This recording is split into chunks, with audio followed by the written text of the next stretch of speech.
traveled east, over the mountains and into the vast deserts of broken lands. As the days passed, my companion told me of himself, that he had once been a great warrior, and that a dark and secret burden now weighed heavily upon him. We traveled for an eternity across that arid wasteland. How long? I couldn't say. And always, a dark cloud seemed to follow us just over the horizon. Finally, the journey ended. We climbed the last bridge. There below us lay our destination. The shining jewel, Root Lane, with a great sea beyond. We made camp that last night. Perhaps it was the warm desert wind or the sound of the ocean, but for the first time in many weeks, I slept. However, the dreams returned, but these were clearly not my own. I beheld a vision of a great man, the mage, Talrasha. You were there too, Tyrael. I remember seeing you in my dream. His brethren had cornered a great demon, Baal, Lord of Destruction, who had been set loose upon the world. They attempted to imprison the demon within a sacred stone. Yet when their attempts failed, Talrasha selflessly volunteered to contain the demon within himself, completing the prison. He instructed his brethren to bind him within a tomb, buried under the sky, there to wrestle with the demon for all eternity.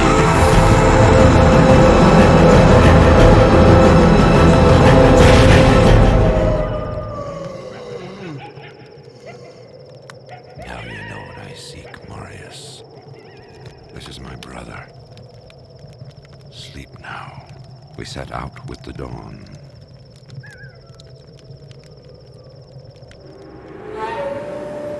The next morning, we walked over the hill toward Lut Gholein. I had no idea then of the horrors that were in store for me there. Greetings, honored traveler. I am Jaren, Lord of Lut Gholein, and I bid you welcome to my fair port city. I am glad to know that once again, caravans are free to travel through the Western Pass. For some time now, we have been under siege by an evil power that I cannot identify. Strange, it all began when a dark wanderer came this way, looking for the tomb of Talrasha.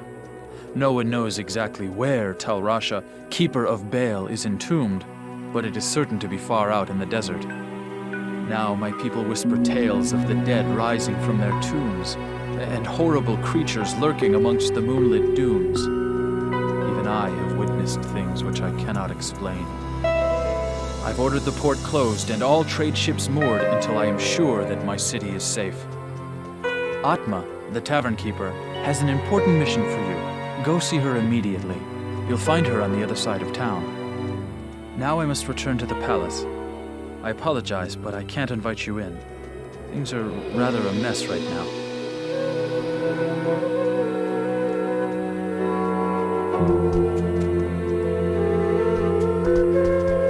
Now that Andariel is dead, I can return and outfit the rogues properly. Once I've made some trades here, I'll be free to head back to their monastery. Let me know if you want to travel along.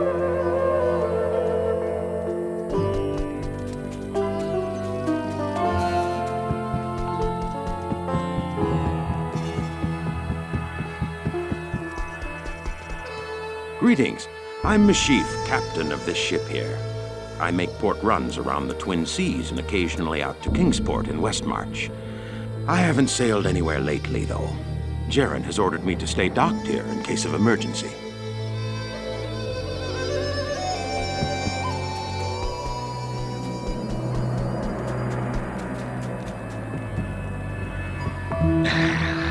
know why you people keep pestering me. Grays seems to have this place locked down nice and tight. Not that I couldn't have done the same.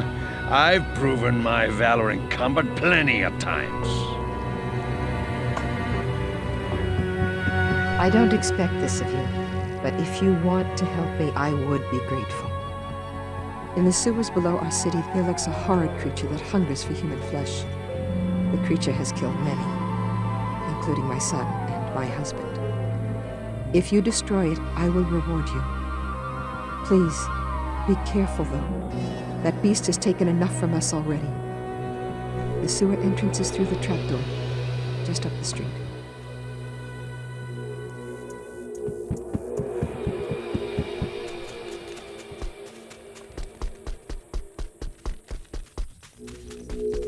You have quite a treasure there in that Horodric cube. According to Horodric lore, the cube can restore a Horodric staff. To do it, use the cube as you would a scroll.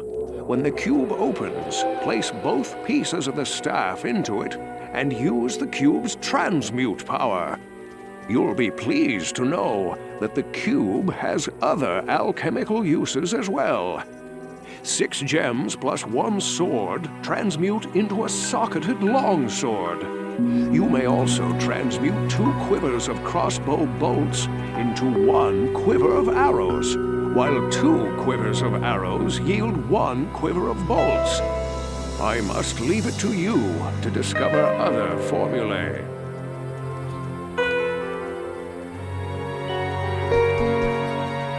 Welcome, Brother Paladin. I am Farah. I was once a devout champion of Zakharum.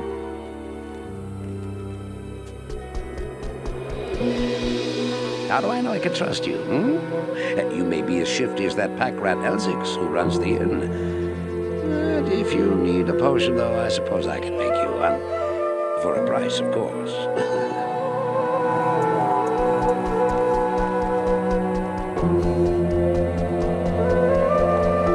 I've heard that you are responsible for banishing Andariel back to the burning hells. I'm impressed, stranger. That couldn't have been easy. My name is Drognan, and I know what you're up against, my friend. You ought to look over my inventory of items for trade.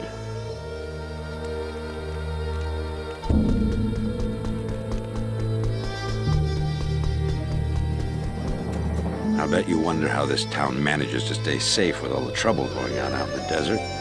Well, I can tell you that it's got nothing to do with the local town guards. They're all in the palace for some reason. Jaren hired me and my mercenaries to help keep the peace around here. We're not cheap, but we're the best this wasteland has to offer.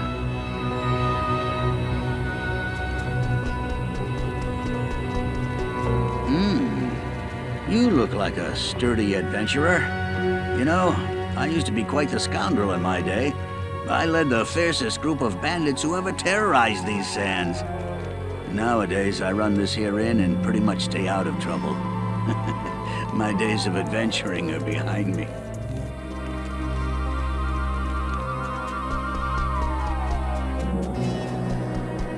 Halt! You may not pass.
They say that the taste of vengeance is bittersweet, but I find it to my liking. In addition to my undying gratitude, I have spoken on your behalf with the rest of the townspeople. The merchants have agreed to show their gratitude by offering their wares and services at lower rates. Oh, Jaren wants to see you too. You'll find him in front of the palace.